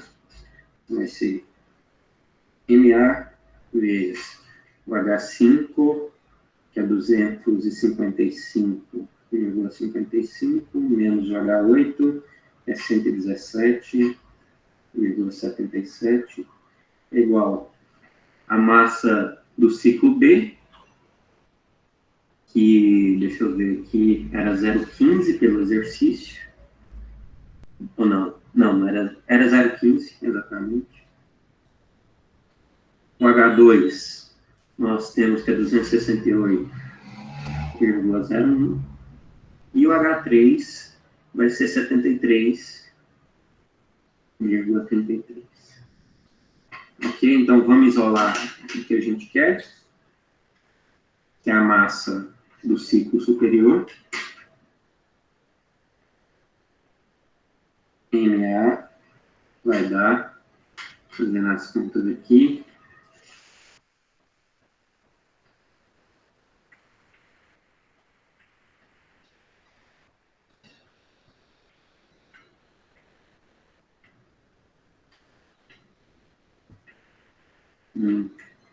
nosso MA dá 0,212.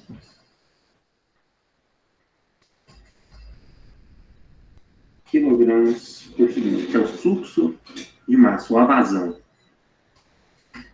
Beleza, letra A, encontramos.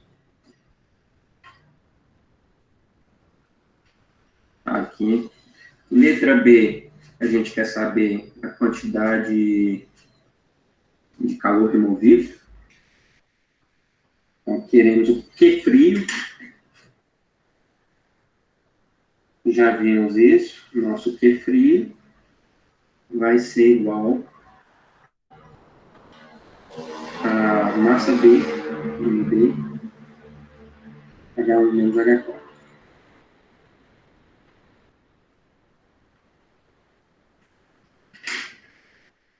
Nossa massa B é 0,15.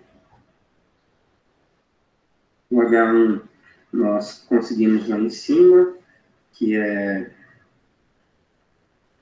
244,46 menos, deixa eu ver o que, menos o H4, que é 73,33. Fazendo essa conta, nós achamos que vai ser o Q frio, calor removido.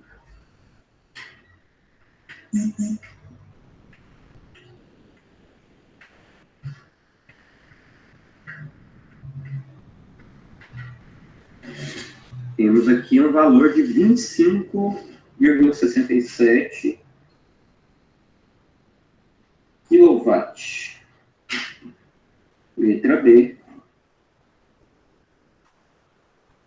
É essa aqui. Vou deixar aí um pouquinho, só para vocês copiarem essa página, enquanto a gente não termina o nosso exercício, para calcular o COP.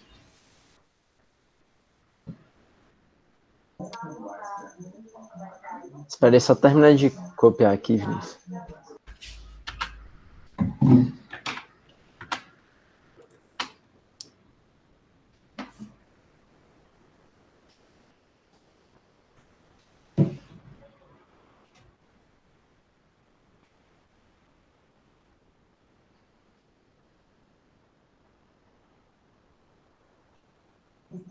Pronto.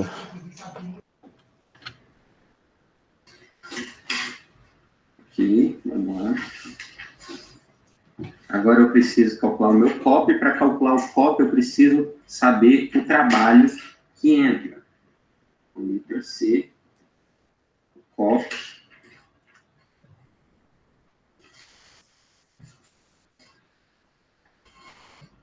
Queremos o trabalho que entra. E se vocês lembram, o trabalho que entra, ele é calculado através do trabalho do compressor A mais o trabalho do compressor B. Se a gente escrever isso aqui nos termos das energias, então vai ser a massa de A e ali H6 menos H5 mais a massa de B vezes o H2 menos H1.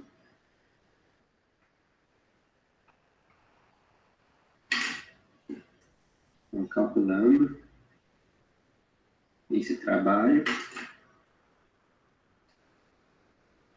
massa de A foi o que a gente calculou, 0,212,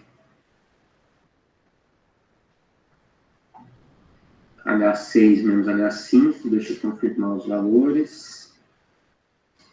O H6 vai ser 284.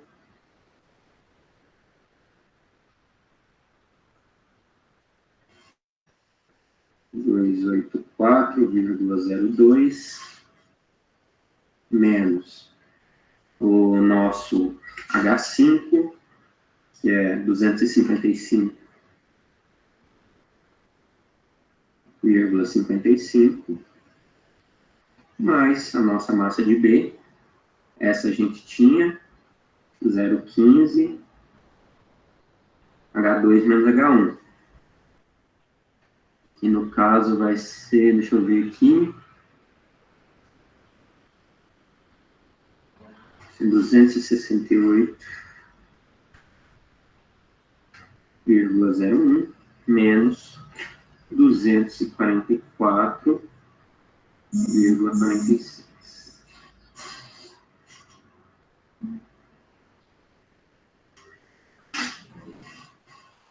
Aqui, vamos lá fazer essa conta.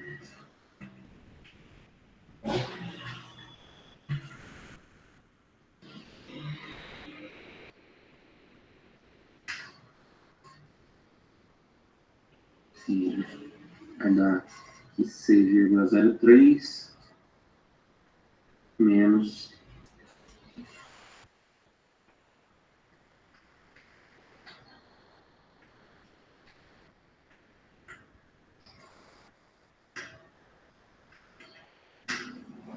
3,53.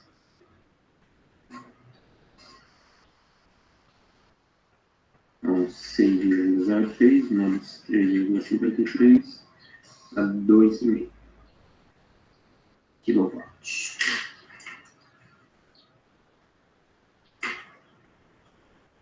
Beleza. Então, encontramos esse valor. 2,5.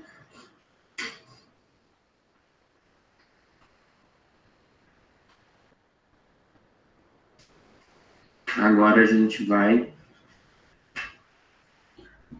para o nosso cálculo do COP. O COP vai ser o que a gente retirou de calor sobre o que a gente teve que entregar. Então, Q frio sobre o trabalho que entra.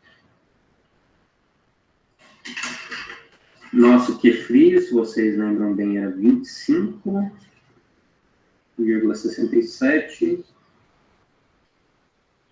Vamos ter um COP alto, dividido por 2,5.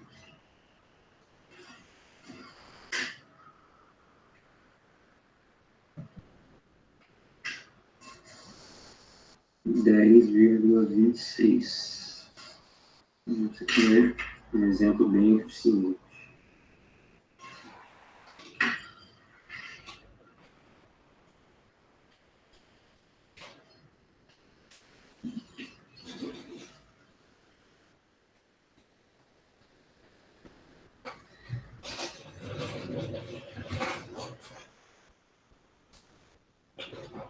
Deu para copiar essa última parte? Deu, hein? Tá bom. Ô, Vinícius, Pode falar. só uma dúvida em relação àquela questão do fluxo, né? Que fala que, tipo, que o fluxo deles é o contrário. Sim. Mas é tipo assim, ele é o contrário só lá naquela parte lá do trocador de calor, né? Naquela parte que eles encontram, né? Porque o sentido deles mesmos é um só, né? O sentido, tipo assim, Sim, do no compressor. gráfico lá é um só. Exatamente. Isso. O compressor vai para o evaporador. É porque tipo um tá indo e o outro tá voltando, né? Isso. É só o sentido que eles se encontram. Ah, beleza, obrigado. Agora, vou aqui mostrar para vocês na tabela termodinâmica, onde eu peguei aqueles dados. Depois a gente fecha a teoria. Eu já mostro qual a atividade que vocês vão ter que fazer para a próxima aula. Então, primeiro, a gente teve que vir aqui na tabela de refrigerante saturado, pressão de 200 kPa. A gente encontrou aqui nossa propriedade de vapor, o H de vapor e o S de vapor. Depois disso, deixa eu ver, tá mostrando, né? Tá. Depois disso, eu vim aqui para o refrigerante superaquecido, pressão de 500 kPa ou 0,5 MPa. Nós pegamos aqui o valor do S, que era basicamente bem próximo desse, e com isso a gente pegou o H, estava bem próximo aqui. Na tabela aqui de saturação novamente, a 500 kPa, nós pegamos a propriedade de líquido, quando ele era líquido saturado, então, o H de líquido. E aqui no de 400, nós pegamos o de vapor, propriedade de vapor, que era vapor saturado. Depois voltamos para vapor superaquecido, não, refrigerante superaquecido. E com isso, a gente pegou aqui 1,2 MPa, nós tínhamos esse valor de S de 0,92, e aí a gente encontrou o H a partir desse valor, que estava bem próximo também, não era a mesma coisa, mas estava muito próximo. E aqui, para a pressão de 1,2 MPa, nós pegamos aqui a propriedade de líquido, do H de líquido. Isso aqui é o exercício que vocês vão fazer, daqui a pouco eu volto nele. Só vou terminar aqui a teoria, que é rapidinho, 10 minutos a gente acaba. Eu mostro o exercício e a gente dá uma pausa depois disso.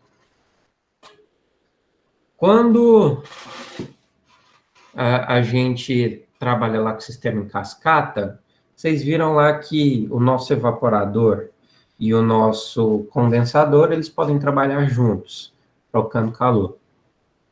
E quando a gente tem um fluido que é utilizado no nosso sistema em cascata é todo igual, o nosso trocador de calor aqui, entre esses estágios, a gente pode substituir ele por uma câmara de mistura.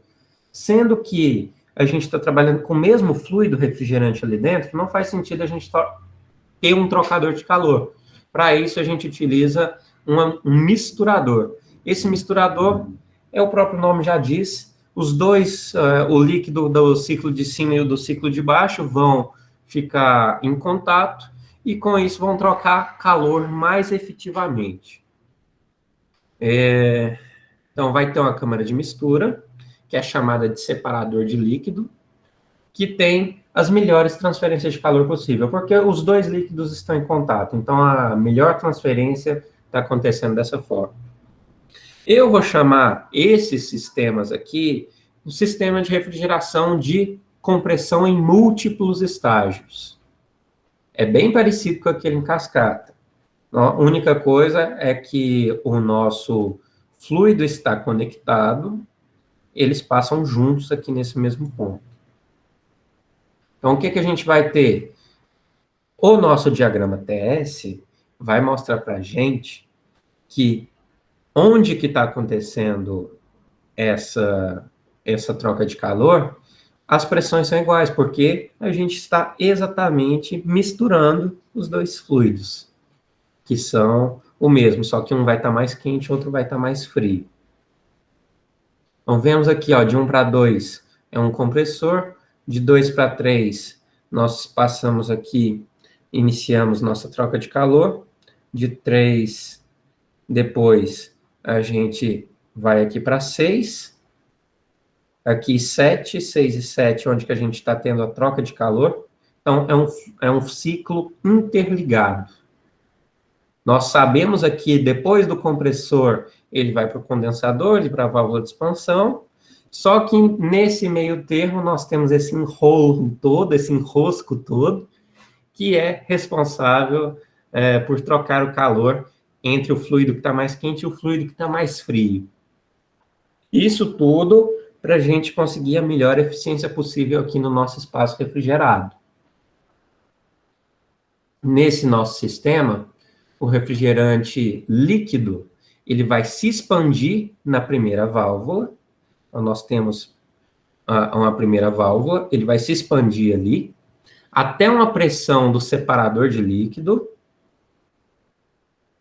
que é igual à pressão do estágio anterior. Então, ele está se expandindo através desse nosso processo e chegando na pressão do nosso ciclo anterior. Parte desse líquido vai se vaporizar. Quer dizer, você está saindo aqui de líquido saturado e está indo para uma mistura. Então, alguma parte está se vaporizando.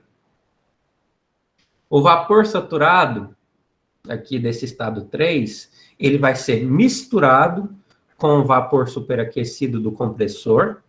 Aqui, ó, que está aqui no estado 2. Então, os dois estão misturados aqui.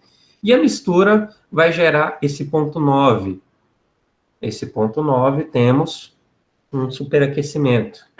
Isso a gente chama de um processo de regeneração.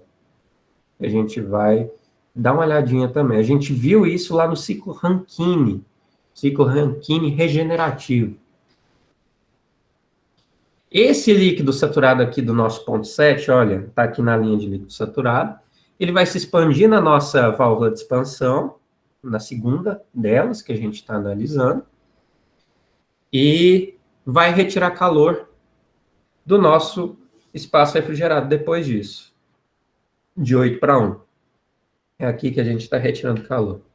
O processo de compressão desse sistema é uma compressão em 2 estágios, com resfriamento intermediário aqui no meio.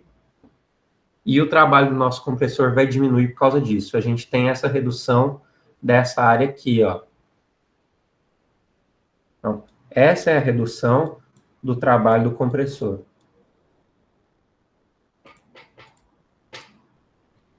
Uma outra forma que a gente tem de refrigeração e que é economicamente viável é quando a gente tem uma energia térmica acessível, por exemplo, energia geotérmica. Nós temos fontes de água numa temperatura mais alta, de 100 até 200 graus Celsius, e dessa forma a gente vai conseguir utilizar um outro sistema, que é o sistema de refrigeração por absorção. Esse sistema por absorção, nós utilizamos dessa energia do vapor d'água para servir o nosso processo. Mas isso aqui vai ser assunto para a nossa aula da semana que vem. Junto com esse assunto de absorção, na aula que vem eu vou passar para vocês uma revisãozinha só de todos os exercícios que a gente fez, para ver o que é mais possível da gente cair na prova.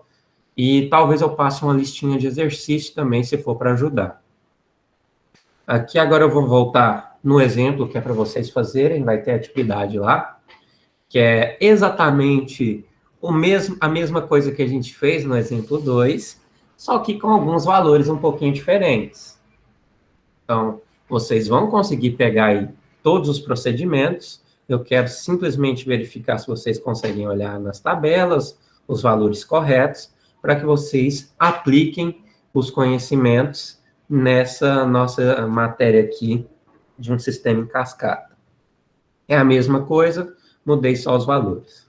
Vou deixar isso lá com vocês no portal, para ficar mais simples, mas quem já quiser tirar um print aí, vai ser exatamente esse exercício. Na aula que vem, é o seguinte, eu posso sortear 2 pessoas aleatoriamente aí, se essas pessoas aí conseguirem me explicar o exercício que eu peguei delas mesmas, eu vou abrir o exercício delas e mostrar. Se elas conseguirem explicar, ganha um pontinho extra. Mas vai ser aleatório. Se não conseguir, quer dizer que copiou, aí realmente já não ganha nem o ponto que eu ia dar. Então vamos lá. É isso, deixa eu começar o nosso intervalo. Vou encerrar a gravação. Daqui 10 minutos a gente volta. 21h05, tá bom?